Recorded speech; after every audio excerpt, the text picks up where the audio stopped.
Empezó. Bueno, todo lo va a tranquilizar y también el entrenador, que hasta puede que sonríen por las cámaras.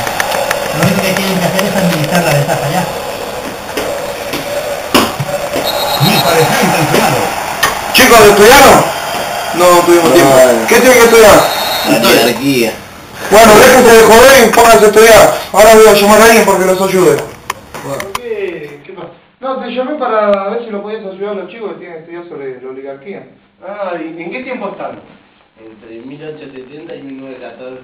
¿Sabes mucho? Pero che, es un tema serio la historia de Argentina.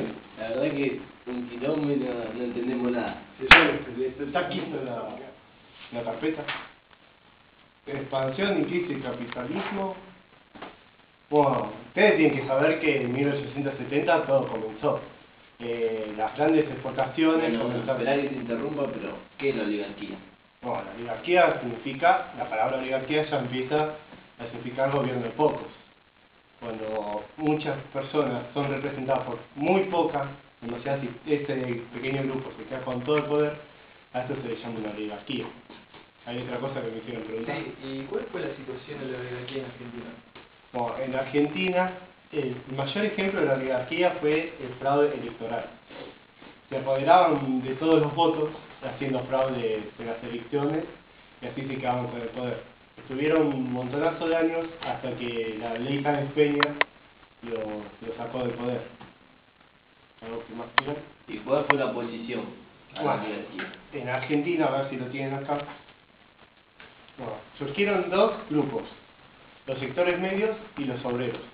Los sectores medios se hicieron escuchar a través de partidos políticos, con la pelea electoral se llama. En Argentina apareció la UCR, a ver si lo tienen, sí, Unión Cívica Radical. En Perú apareció la APRA. También del lado de los obreros aparecieron tres pensamientos principales: el sindicalismo, socialismo y anarquismo. A ver si lo tienen. Sí. El anarquismo significa no gobierno. Significaba que el mundo entero debería estar dividido en diferentes comunidades. El socialismo quiere decir revolución, podríamos decir. A ver si lo tienen. Había dos formas: la reformativa, el socialismo reformático, y el pacífico. El reformático quería, a través de la revolución, buscar la pelea contra la oligarquía, y la pacífica a través de huelgas pacíficas dentro de todo. También donde hubo oposición fuerte debido a la intransigencia de la oligarquía, se llevó a una guerra civil, como en el caso de Perú y México. Pero ¿por qué nos hacen estudiar siempre la revolución de México? Por lo que yo sé, nos hacen estudiar la Revolución de México porque hay una guerra civil entre la oligarquía y la revolución y salió victoriosa la revolución. Sí, uno de los grandes, el gran problemático y que por lo que empezó la revolución fue Porfirio Díaz, que lo derrocaron finalmente en 1910, que estuvo 35 años totalmente en el poder, no lo podían sacar, era casi como una monarquía absoluta.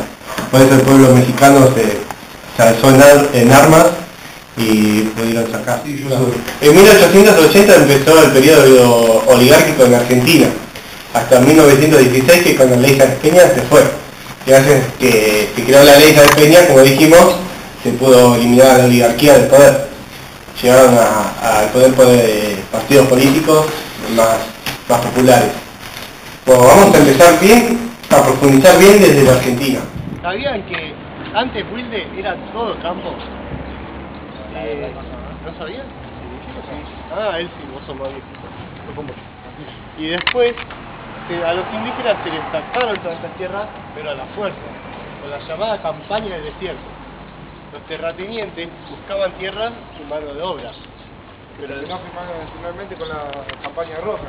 Sí, la campaña de Roca había dos. Se eligió la de Roca, ya que el otro raramente murió. Y fue muy violenta. Se usaron fusiles nuevos, el ejército se renovó y hubo una gran inversión. Roca fue a la fuerza, pero la idea principal era establecer bases, aunque no se pudo llevar este plan a cabo. Después de la gran campaña de izquierda se pudo llegar hasta Río Negro. Grandes porciones de las tierras fueron esparcidas, dadas en mala forma. La mayoría fueron dadas a la oligarquía, a pocas personas que éstas necesitaban para poder producir. En el desierto de Roca, una gran innovación fueron los fusiles, los Remington, la repetición. Ustedes deben saber porque van a hacer. Pues gracias a esto hubo una más rápida expansión, una masacre casi podríamos decir, aunque la mayoría de los indios se entregaron como prisioneros y esclavos para poder producir las mismas tierras. Luego de esto, las tierras fueron dadas a pocas personas, que se las daban a pequeñas porciones de obreros para que las produzcan. Estos le daban muy poco porcentaje, entre un 25 y un 30% de lo que producía cada uno. Con eso debían mantener toda una gran familia. La mayoría tenían muchos hijos, piensa. Alimentar una familia de 8 personas con el 25% o 30 como mucho, que ya era una gloria conseguirlo, era casi imposible. Luego de esto, las tierras fueron dadas a muy pequeñas personas, que eran los terratenientes. El tipo de producción de las tierras si eran agrícolas, se producía lo más clásico: trigo, maíz, todo lo que servía para hacer aceites, granos que se puedan exportar hacia afuera.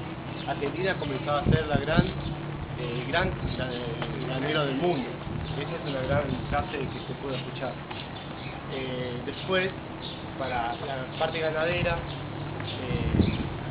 la parte bovina fue la mayor explotación de carnes de ese momento. Argentina también daba una gran exportación textil, tanto en telas como ya en productos manufacturados. Fíjense que hubo una gran inmigración que llegaron y había que vestir a todas estas personas. De 1 millón que había, hasta triplicar su población, no había vestimenta acá. Podemos decir que había que alimentar también, como dije, todas estas personas. Se triplicó totalmente la población. Para alimentar a todas estas personas se necesitaban tanto cultivar como producirlas. También se comenzaron a envasar. Para la exportación hubo un gran invento que fue poder exportar las carnes frías. Las carnes frías fueron una gran revolución en la industria, porque si no se tenía que haber llevado las vacas vivas. En ellas funcionaban dos grandes frigoríficos, el blanco y el negro, que se encontraban donde podemos ver ahora el famoso Riachuelo, con tanto olor a podrido. Sí. También, si hablamos de capital, el gran barrio Matadero.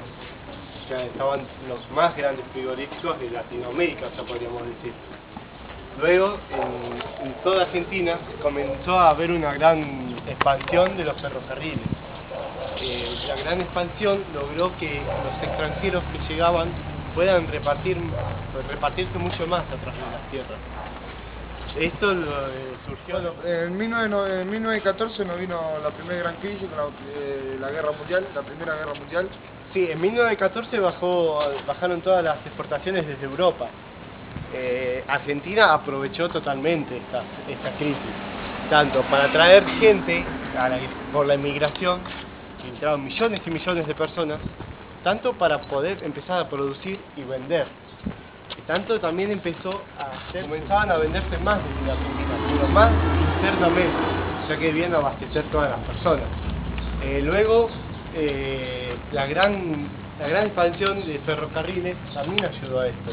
Las grandes industrias podían ponerse más lejos una de la otra.